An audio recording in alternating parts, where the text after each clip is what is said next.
classic and probably one of my favorite. Can you stop kissing me, please? Thank you.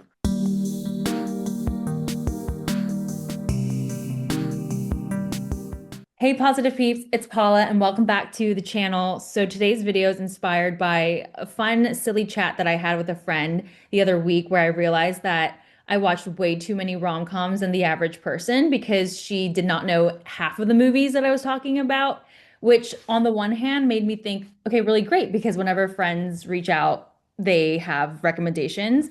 But then on the other hand, it just made me realize that I have been watching too many rom-coms. And so I thought that this could be a really fun video and also informative for anybody out there who needs a rom-com recommendation. But I didn't want to just do it by myself. So I have a friend who's joining me from high school, and she has watched, I think, just as many rom-coms as I have. So without further ado, I'm going to invite Missy. Missy, welcome to the video. Hi, thank you so much for having me. I'm so excited because I feel like I was the only one that's seen so many rom-coms. So whenever I would post something and you'd be like, "Oh my God, is this good?" or "I've seen this," I'd be like, "Finally, someone else like gets my rom-com obsession." And so I'm really happy to have someone to talk to about rom-coms, especially since there hasn't been controversial opinion, really good ones, I think, since the early 2000s, which I'm sure we'll talk about. Wait, Missy, I so agree. Literally, the reason why I thought that this was so timely was because the rom-com that just came out, I think it was People We Meet on Vacation, Yes. literally was one of the first. I think somebody on social media also said something about how they haven't seen a really good rom-com in a while, and so it was the resurgence of rom-coms.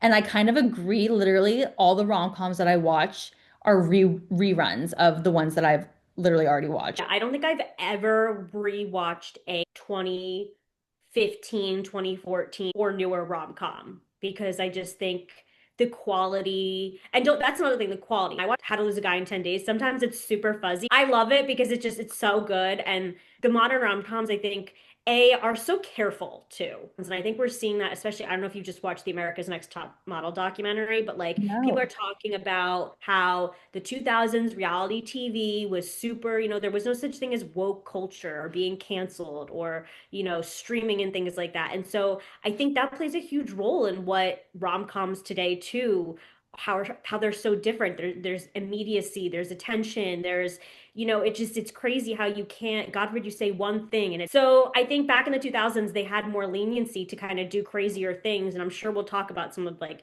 the classic rom-coms that did crazy things. And it's just, why doesn't anyone do that now? Because they're Yeah. scared. I just recently watched Wedding Crashers again, and that had so many controversial, I think, bits that in today's world we would not see in movies. That we would not be made today.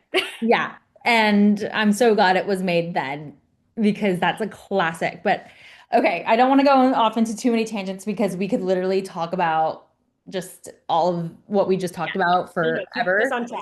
You keep us on Um, track. Same. Okay, so I was thinking, so today the purpose could be to compile a list of rom-coms that you would recommend to a friend who may not have watched anything but the classics, because you and I have watched literally probably all of them, the I was really gonna say bad between the ones two of too. us, we're like the experts.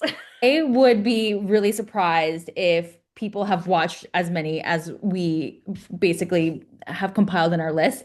So to everyone watching, we're also going to share this list so that you can have the list and the recommendations. Missy, do you want to talk a little bit about how we compiled the list and kind of what categories we thought of? No, I think that was probably the hardest part was picking ones that typically aren't ones that people would know because there's so many obviously good ones that everyone knows about. Yeah. So I think when we were breaking it down, I know we definitely were like sports. And then obviously high school plays such a huge role in romance and it's just everyone's so awkward in high school. I mean, I know we were talking about high school before we got on this call and so I would personally not want to go back to high school, but so many rom-coms take place during high school.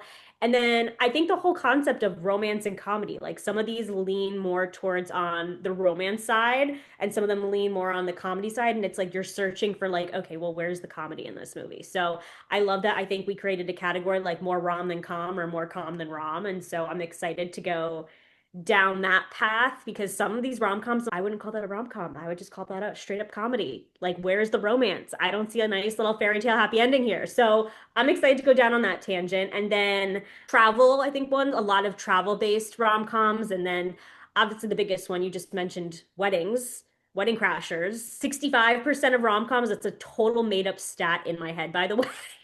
Which Do not quote me on that, are probably wedding themed or wedding based or have a wedding plot in them. yes, definitely having a wedding plot, I think would be the majority of all the rom-coms. Yeah, I think when Missy and I put this list together, honestly, the categories that I really liked the most was just the right amount of rom-com.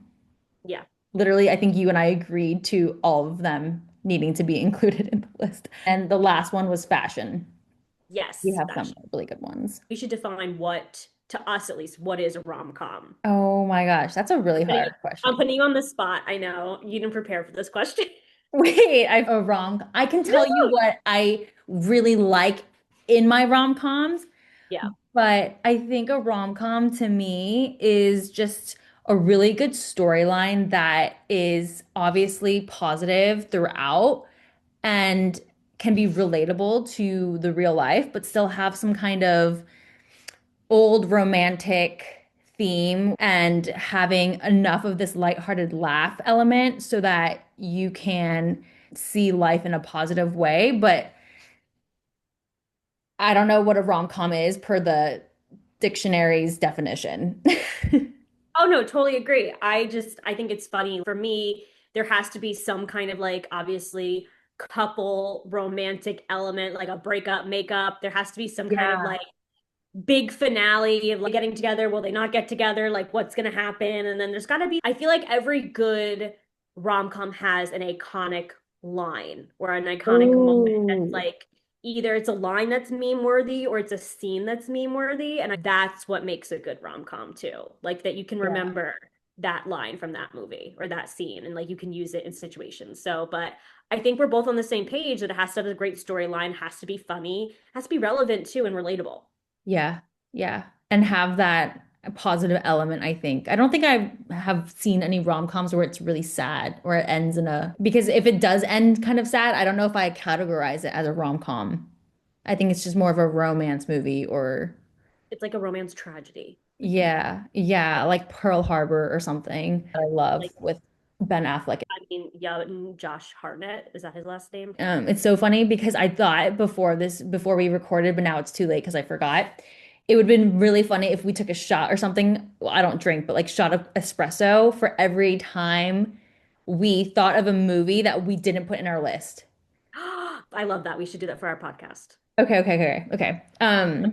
Because when Teaser. you just said big finale, the movie that came to my mind was the one with Miranda Cosgrove, she just came out with that rom-com Paris, and it was Oh, a The Wrong Paris. I haven't seen that one. yes. Full disclosure. Full disclosure. Okay. Well, it's a good rom-com per recent modern standards. Okay. All right. I trust you are the holy grail of opinions for me, so I trust your opinion. I don't know about that, I will but not take rom-com suggestion from anyone else except you and maybe one other person.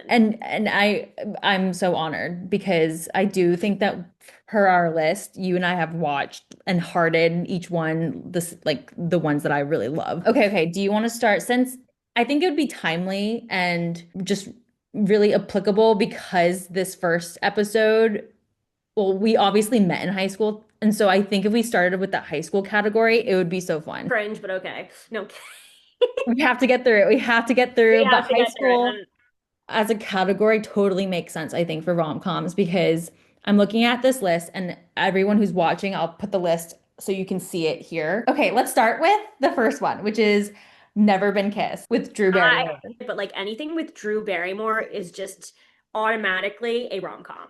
He is like the queen of rom-coms, in my opinion. So, I feel as if people who have never watched Never Been Kissed, we should give a one like an elevator pitch for each one. okay. Okay, you're gonna have to do this one because I can't. I don't know. Okay. Never On the Been spot.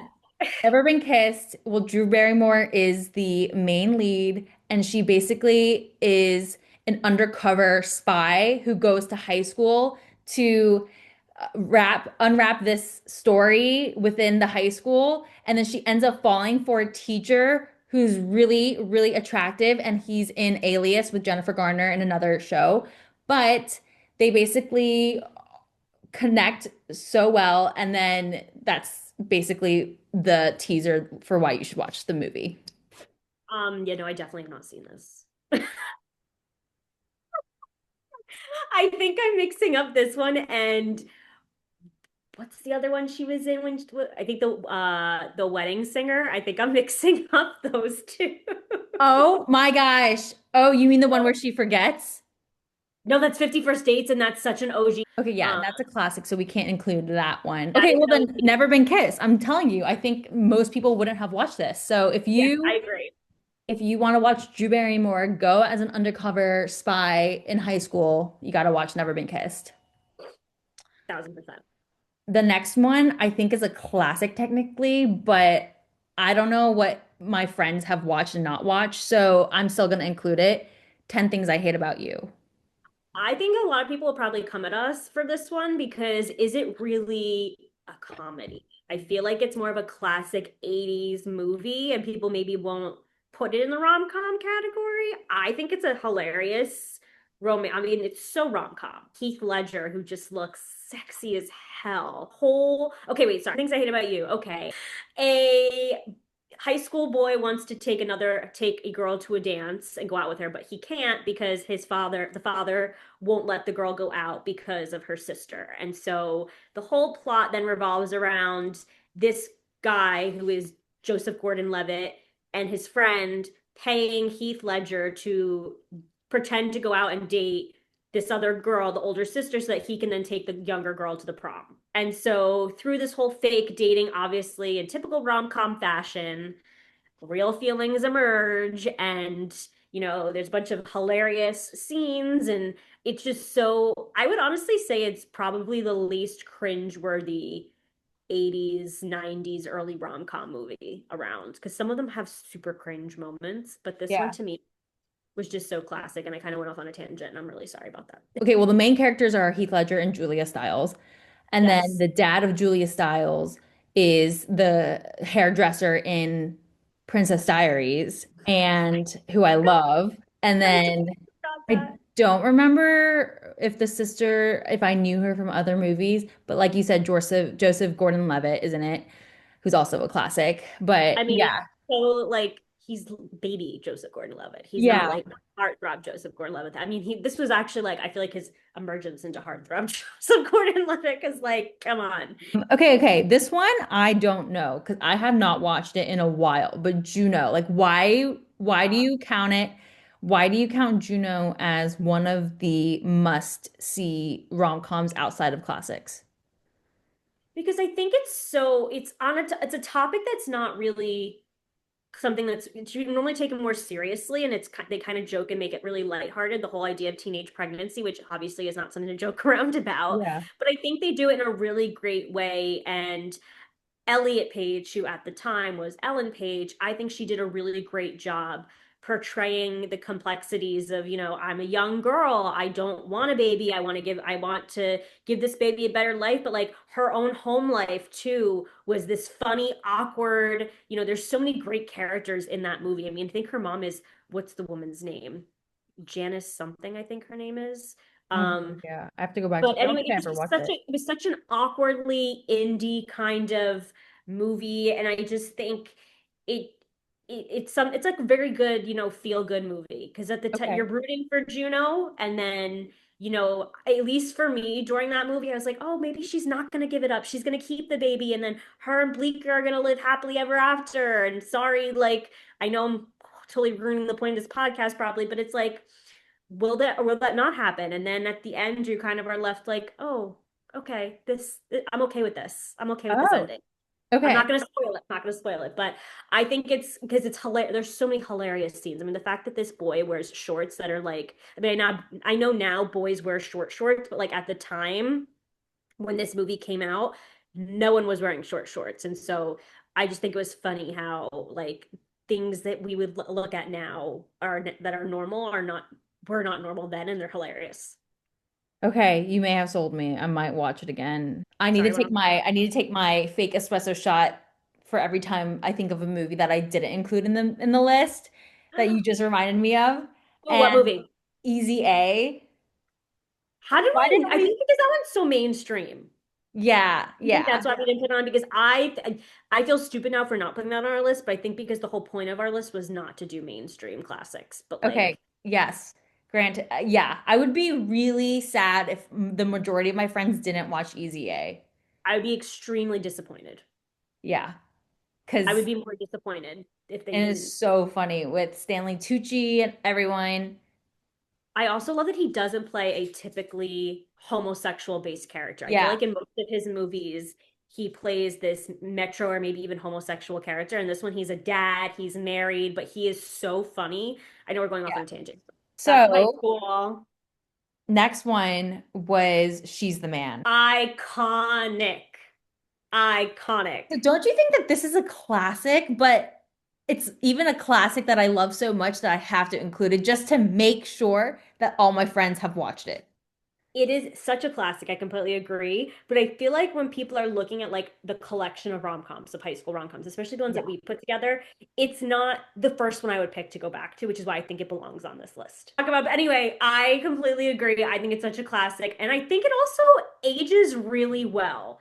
I mean, I Yeah. know that obviously the whole idea of pretending to be a different gender to get on a team, we've come such a long way with like gender equality, all that stuff. And obviously now there are people who cross dress and are transgender and all that. And so I want to respect that community. And if they take offense to the movie or how it was portrayed, I completely understand. But I personally think from a strictly comedic point of view, Mhm. it was great. Can we just talk about this was Channing Tatum before Channing Tatum was Channing Tatum? Yeah, I think he credits this movie to really changing his life because he started to get noticed. So Yeah. this movie made me want to play soccer. Oh. So, side note, we both went to boarding school together. That's where we met in high school.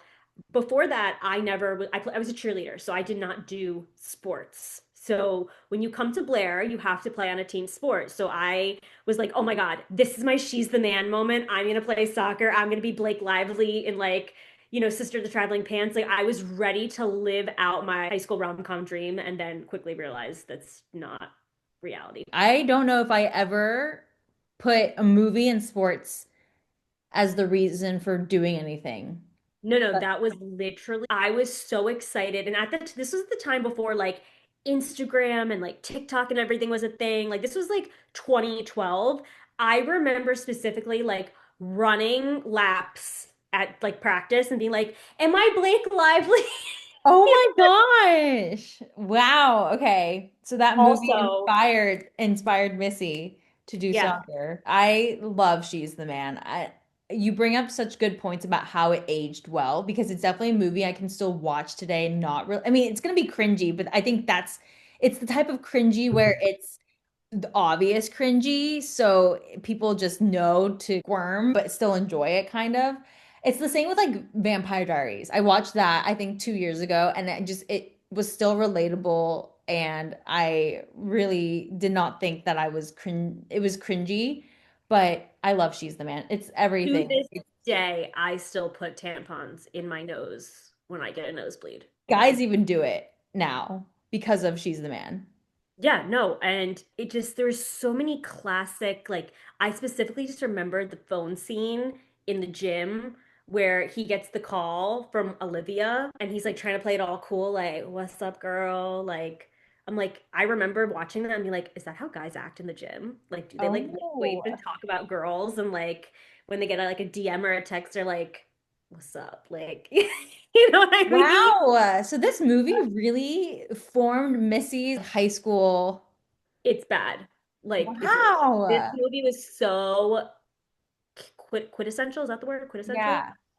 to like foundation. This and Gossip Girl. Gossip Girl is the reason why I started really thinking about Gossip Girl is definitely what made me think a life in boarding school could be like. Because by no means was Blair like Gossip Girl, but I do No, think that there were some elements of the the really rich people who went to Blair. Oh, there were 1,000 Chuck Basses and Nate Archibalds walking around Blair Academy. Sorry, Next okay. one Yes, is back the to it. one that you think about as literally high school, which I think John Tucker Must Die, which is the next one, reminds me of. Do you remember that Ashley Tisdale movie, Picture This, I remember seeing the cover of it. and the trailers? Can we just Yeah. talk about ABC Family and all the like the trailers that led up to movies coming out on ABC Family and how I literally that was my childhood.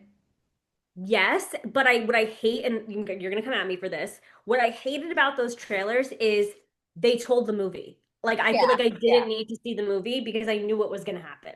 But I Like thought they that that's didn't. all trailers today. Like even I saw a trailer the other day and I was like that I basically know the whole storyline.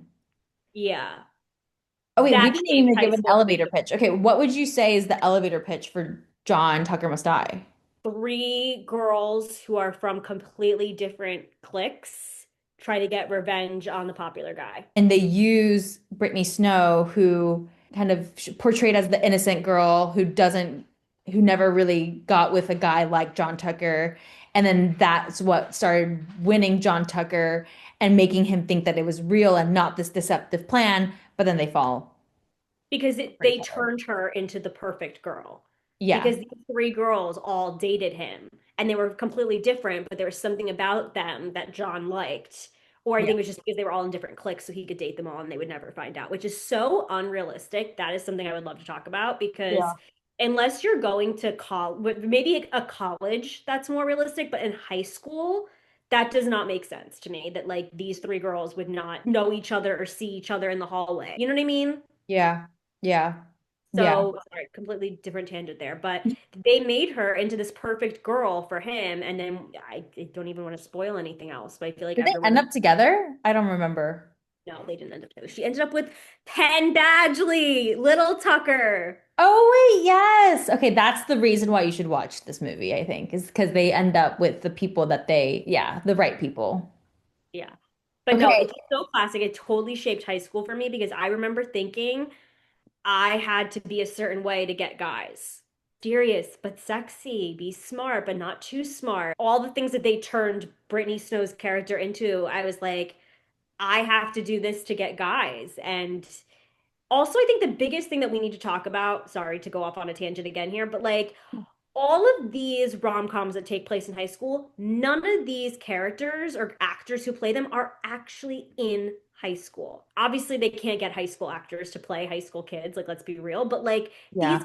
these actors are young adults like in their early 20s or maybe late teens or in college or out of college or maybe some of them didn't even go to college because they're just became actors. Like it just is so unrealistic the things that happen would not happen in high school because As that's the a problem. You're theme. thinking you're going to see a Channing Tatum like guy in high school when guys aren't built like that in high school. They're Yeah. scrawny. They got pimples. They got like what was it like lettuce hair, I think was like the lax bro term for Oh it. my gosh. You know what I mean? Like it Yeah. just no Yeah. one was like that. And so you have all these unrealistic, unattainable expectations. But either way, I think it's a classic and it aged so well. For a high school genre, it was the perfect rom and com for a high school genre. Totally, totally agree. The next one on our list that we both agreed to was Aquamarine. Island in the Sun is forever like a song that I want to dance to with like my boyfriend when I do find one at the time and like dance in a pretty dress. Like that scene is just iconically in my mind. Literally, I think these movies like Princess Diaries 2, where there's a beach scene, it makes me, I think I love rom-coms with beach scenes now Yeah. because it just, I don't know, it just made me really idealize this whole like they were in high school, there was a beach, and then now that I think about it, the movie was just so everything was golden. Like her hair was golden, his hair was golden, the beach was golden. And I think the reason why I liked it, even though looking back now, there's probably no diversity in the film, None whatsoever. but I think I liked it because it was more of that story between JoJo, who, oh my gosh, where is she now? But I miss her. JoJo and Emma Roberts and that whole like they were gonna their parents were going to move away. Oh, yeah. Okay. Sorry. Elevator pitch. JoJo, Emma Roberts, best friends. Then their parents, I think it was JoJo's parents, decide to Yeah. move away. And so then they have like this one last summer to, make the most of it. And then they meet a mermaid who is, I forget her name, but she's literally Sarah so, yes, Paxton who or I something. literally was like, this is literally the perfect girl ever at that time. And she's a mermaid and grants them a wish by the end of the movie. Oh, yeah. She basically says, if you get me with this guy who's the hot guy of town, then I think you get a If wish. you help a mermaid, you get a wish. That was the whole thing. If you help a Yeah. mermaid, you get a wish. And so they were going to help her get The the guy man. who they both were low key in love with too. So it was Yeah. like they all had a crush on him, and he was the heartthrob, and he was great. I That was a great pitch. That was a great, really encompassing. That was a great movie, honestly. My One of my favorite scenes is when she falls off the bicycle, and Yeah. she's like, "We didn't even know this was your house or your street." That is me. Like Yeah. I feel like that is so quintessential social media now. Like, I didn't even know that this was your coffee shop you go to because it's not like you post it all the time on your Insta story. Like, you know what I mean? Like, I feel like that is such a line that like has aged and like is something that has changed with the times. Yeah. Yeah, that's so funny. That's so true. And I just remember that the girl who played the mean girl in the movie, I remember she was, in my mind, like the sexy girl, like Yes. Did you tan. know, fun fact, she was the other girl in John Tucker Must Die, the nerdy one. Oh my gosh, yeah. She was Yep. also and she was in so many rom-coms during that period. I don't Yeah. know. I think she recently like was in a TV series or something where she was a lifeguard, which again, like Yes. perfect body, perfect tan, kind of the same as Mandy Moore as the mean girl in Princess Diaries, where was like, wow, she's so pretty.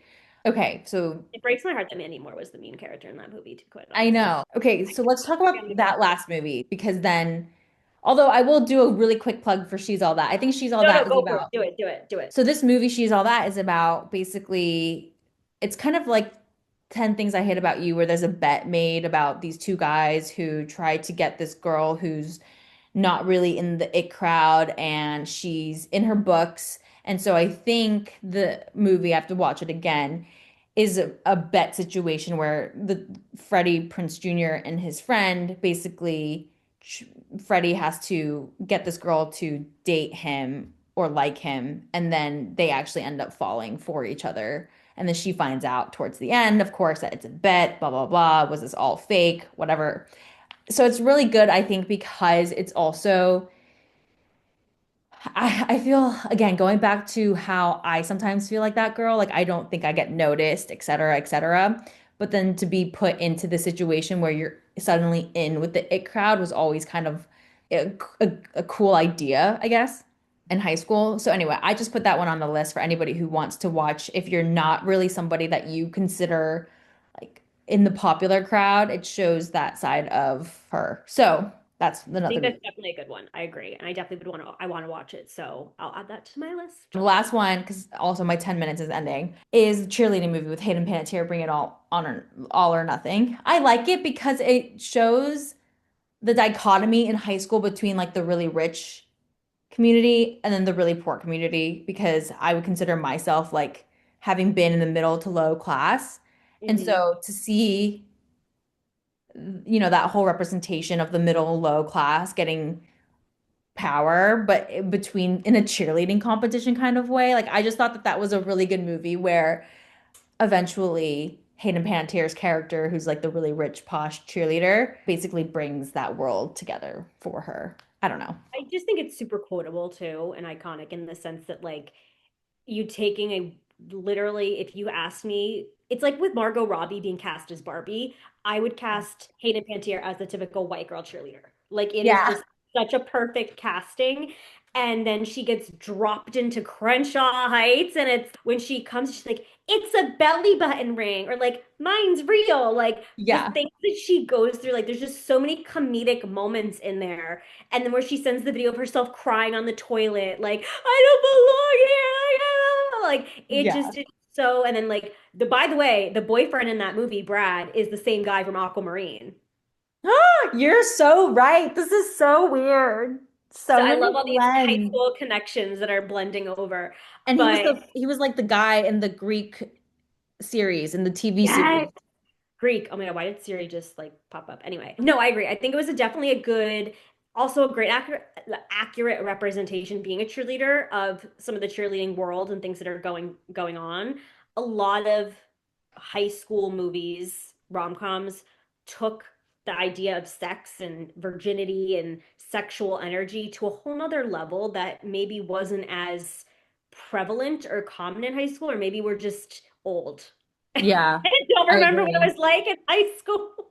Okay, so I guess we can wrap up here in terms of the content. I think next week we can talk about the other categories because I didn't realize that we were already at time for high school category. But anyone who's watching, please let us know in the list what movies you've watched, what you agree with, what you disagree with. If you have any movies that you think aren't in the classics category, but you think is a must see for friends who want some kind of high school theme. I'm already, again, thinking about Easy A, which We talked about we totally. talked about, and some others. I literally am just blanking, but some others came up to mind. So, anyway, thank you all so much for watching, and I hope that you enjoy this. Please let us know in the comments and stay tuned for more of rom-com updates from Missy and myself. Thanks.